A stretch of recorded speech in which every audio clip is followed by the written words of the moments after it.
ইরানের মিসাইলের নিশানায় ইসরায়েলের প্রতিটি ঘর, যে কোনো সময় ইসরায়েল দখল করবে ইরান। জানাবো রাশিয়া উত্তর কোরিয়া এখনও চাইছে যুদ্ধবিরতি ভেঙে ইরান গর্জে উঠুক। এদিকে এক ঢিলে ৩ পাখি মারল পাকিস্তান। এবং সর্বশেষ জানাবো ইরানের সঙ্গে আলোচনায় গুরুত্ব পাবে পারমাণবিক অস্ত্র, বলছেন ডোনাল্ড ট্রাম্প। দর্শক, শুনছিলেন সংবাদ শিরোনাম, এখন জানিয়ে দিব বিস্তারিত সংবাদ। তবে তার আগে অনুরোধ থাকবে এই ভিডিওটিতে একটি লাইক দিন এবং কমেন্ট করে জানিয়ে দিন আপনি কোথা থেকে বা কোন জেলা থেকে আমাদের সংবাদ শুনছেন এবং দেখছেন। ইরান যুক্তরাষ্ট্র যুদ্ধবিরতিতে নাখোশ রাশিয়া উত্তর কোরিয়া। যুদ্ধে সরাসরি না জড়ালেও বিশ্লেষকদের একাংশ বলছেন পুতিন ও কিম চাইছে ইসরায়েলকে চিরতরে স্তব্ধ করে দিতে।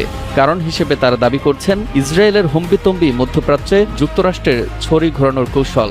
তাই ইসরায়েলকে শায়েস্তা করা মানে যুক্তরাষ্ট্রকে দুর্বল করে ফেলা। ইরান যুদ্ধে রাশিয়ার স্বার্থ মূলত যুদ্ধ যত দীর্ঘ হবে ততই যুক্তরাষ্ট্র ইসরায়েলের মিসাইল ডিফেন্স, নজরদারি ব্যবস্থা ও কমিউনিকেশনের বার্ন রেট বাড়বে এবং ইউক্রেন ইউরোপ থেকে যুক্তরাষ্ট্রের মনোযোগ ছুটবে। ইউক্রেনীয় গোয়েন্দা মূল্যায়ন উদ্ধৃত করে রয়টার্স জানিয়েছে রাশিয়া ইরানকে স্যাটেলাইট ইমেজারি ও সাইবার সহায়তা দিয়েছে।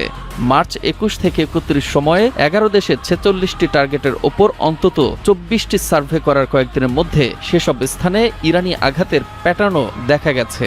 এই সহায়তা যুদ্ধকে মাল্টিডোমেইন করে তোলে। একদিকে ড্রোন মিসাইল, অন্যদিকে সাইবার ও অর্থনৈতিক বিঘ্ন। ইরান একটি মাল্টিডোমেইন পানিশমেন্ট ক্যাম্পেইন চালাচ্ছে, যেখানে ট্যাঙ্কার ডুবানো না লাগলেও শুধু ঘুরিয়ে দিলেই বাজার নড়ে, বিমা খরচ বাড়ে এবং রাজনৈতিক চাপ তৈরি হয়। রাশিয়ার ডেটা সহায়তা এই পরিকল্পনাকে আরও কার্যকর করতে পারে। যদিও ইরান যুদ্ধে উত্তর কোরিয়ার অবস্থান রাশিয়ার মতো সরাসরি নয়। জাতিসংঘের নিষেধাজ্ঞা কাঠামো উত্তর কোরিয়ার সাথে ইরানের অস্ত্র ও সংশ্লিষ্ট সহায়তা নিষিদ্ধ করার পরও ইরানের হাতে বিধ্বংসী হোয়াংস-18 ক্ষেপণাস্ত্র আছে বলে ধারণা করা হচ্ছে। একদিকে যুদ্ধবিরতির আলোচনা, অন্যদিকে যুদ্ধকে দীর্ঘ করার নীরব কৌশল। এই দ্বৈত বাস্তবতাই এখন মধ্যপ্রাচ্যের সবচেয়ে বড় সত্য। এদিকে যুদ্ধ দীর্ঘায়িত হলে সবচেয়ে বড় ঝুঁকি তৈরি হবে পুরো অঞ্চলের জন্য। হিজবুল্লাহ, হুথি কিংবা অন্যান্য প্রক্সি গ্রুপগুলো আরও সক্রিয় হয়ে উঠলে সংঘাত ছড়িয়ে পড়তে পারে বহু ফ্রন্টে। তখন এটি আর শুধু ইরান ইসরায়েল সংঘাত থাকবে না, বরং একটি পূর্ণাঙ্গ আঞ্চলিক যুদ্ধে রূপ নিতে পারে। যুক্তরাষ্ট্র বিষয়টি খুব কাছ থেকে পর্যবেক্ষণ করছে, কারণ এই সংঘাত যদি দীর্ঘ হয় তাহলে একই সময়ে ইউক্রেন ও মধ্যপ্রাচ্যের সম্পদ ধরে রাখা কঠিন হয়ে পড়বে। এর ফলে ওয়াশিংটনের সামরিক ও কূটনৈতিক সক্ষমতার ওপর চাপ বাড়বে, যা রাশিয়ার জন্য কৌশলগত লাভ। ইসরায়েলের প্রতিটি ঘর এখনো ইরানের মিসাইলের নিশানায়। ইরানি ক্ষেপণাস্ত্র ক্ষমতা নিয়ে এবার এমন বিস্ফোরক তথ্য দিয়েছেন খোদ ইসরায়েলি বিরোধী দলীয় নেতা ইয়ার ল্যাপিড। মুহূর্তের মধ্যে ইসরায়েল ধ্বংসের ক্ষমতা রাখে শাহাব ফাজর ও কাইসার সহ অন্যান্য ব্যালিস্টিক মিসাইল। তার মতে প্রধানমন্ত্রী বেনিয়ামিন নেতানিয়াহু নাগরিকদের সাথে ধোঁকাবাজি করে যুদ্ধ পরিচালনায় দায়িত্বহীনতা দেখিয়েছেন। সামরিক ও কূটনৈতিক ফ্রন্টে ইসরায়েলের অবস্থান দুর্বল বলেও জানান তিনি। বিশ্লেষকরা বলছেন এ যুদ্ধ প্রমাণ করল শক্তি আর যুদ্ধ জাহাজই সব নয়। মধ্যপ্রাচ্যে এখন নতুন বাস্তবতা, যেখানে ইরানই একমাত্র সুপার পাওয়ার আর ইসরায়েল অসহায়। ইরানের সাথে যুদ্ধে পরাজিত হয়েছে ইসরায়েল, এ কথা স্বীকার করেছেন খোদ ইসরায়েলের বিরোধী দলীয় নেতা ইয়ার ল্যাপিড। পাশাপাশি ইরানের মিসাইল সক্ষমতার কথাও স্মরণ করেছেন এই নেতা। তার মতে ইসরায়েলের প্রতিটি ঘর এখন ইরানের লক্ষ্যবস্তুর মধ্যে রয়েছে। এক মুহূর্তে পুরো দেশের অবকাঠামো ধ্বংস করতে সক্ষম এই ক্ষেপণাস্ত্র, যা গত কয়েক বছরে বহু পরীক্ষা নিরীক্ষার মধ্য দিয়ে এসেছে বলেও মন্তব্য করেন তিনি। বিরোধী দলীয় নেতা আরও বলেন ইরানের ক্ষেপণাস্ত্র সক্ষমতা অত্যন্ত নির্ভুল এবং ভয়ঙ্কর। দেশটির অন্যতম সক্ষম অস্ত্র ভাণ্ডারে রয়েছে শাহাব 3, ফাজর 5, খোরদাদ 3 এবং কাইসার ধরনের ব্যালিস্টিক ক্ষেপণাস্ত্র, যেগুলো 1000 কিলোমিটার দূরের লক্ষ্য ঠিকঠাক নির্ধারণ করতে সক্ষম।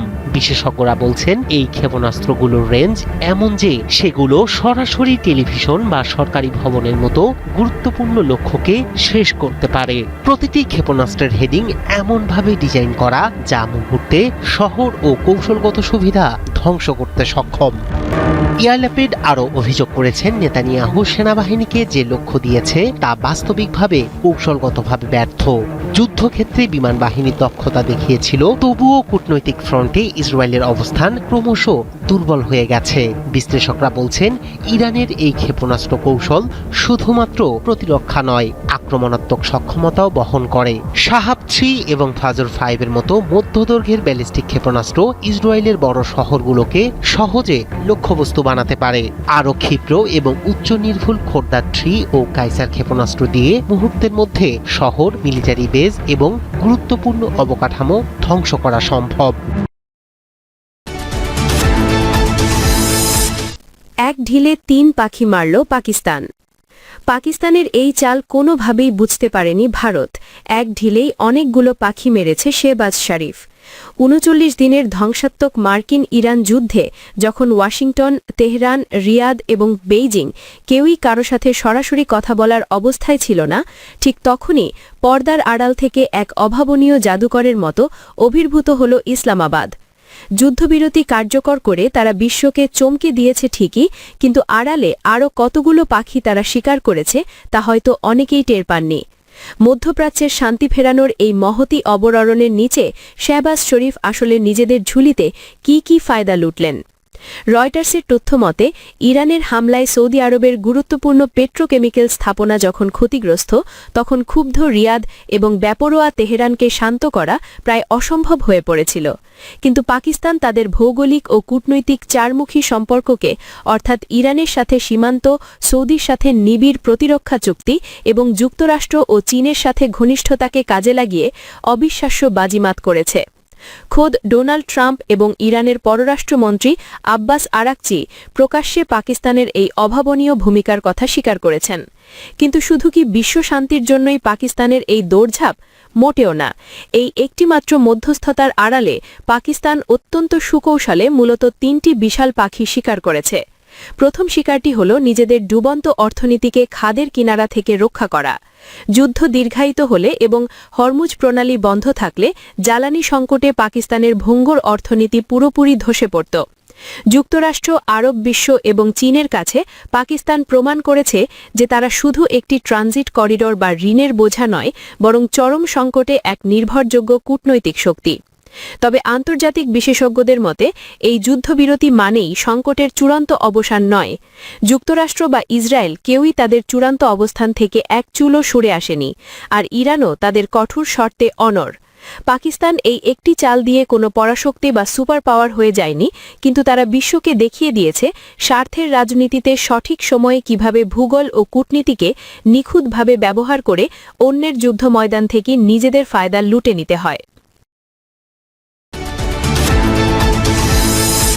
ইরানের সঙ্গে আলোচনায় গুরুত্ব পাবে পারমাণবিক অস্ত্র, বলছেন ডোনাল্ড ট্রাম্প। ইরানের সঙ্গে চলমান আলোচনায় পারমাণবিক কর্মসূচিকেই সবচেয়ে গুরুত্বপূর্ণ ইস্যু হিসেবে উল্লেখ করেছেন যুক্তরাষ্ট্রের প্রেসিডেন্ট ডোনাল্ড ট্রাম্প। তিনি বলেছেন, এই আলোচনায় কোনো বিকল্প পরিকল্পনার প্রয়োজন নেই এবং মূল লক্ষ্য হবে ইরানকে পারমাণবিক অস্ত্র অর্জন থেকে বিরত রাখা। ভার্জিনিয়ার শার্লটসভিলের উদ্দেশ্যে রওনা হওয়ার আগে উড়োজাহাজে ওঠার সময় জাহাজিদের সঙ্গে আলাপকালে এসব কথা বলেন তিনি। ইসলামাবাদে যুদ্ধবিরতি আলোচনায় যোগ দিতে যাওয়া যুক্তরাষ্ট্রের ভাইস প্রেসিডেন্ট জে.ডি. ভ্যান্সকে কী বার্তা দিয়েছেন এমন প্রশ্নে ট্রাম্প বলেন, আমি তাকে শুভকামনা জানিয়েছি।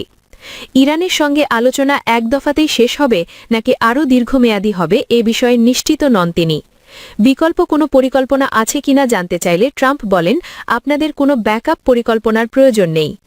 একজন জাহাজের প্রশ্নের জবাবে ট্রাম্প স্পষ্ট করে বলেন, একটি ভালো চুক্তি মানে ইরানের কাছে কোনো পারমাণবিক অস্ত্র থাকবে না। একই সঙ্গে তিনি দাবি করেন, তার মতে ইরানে ইতোমধ্যে এক ধরনের রেজিম চেঞ্জ হয়ে গেছে।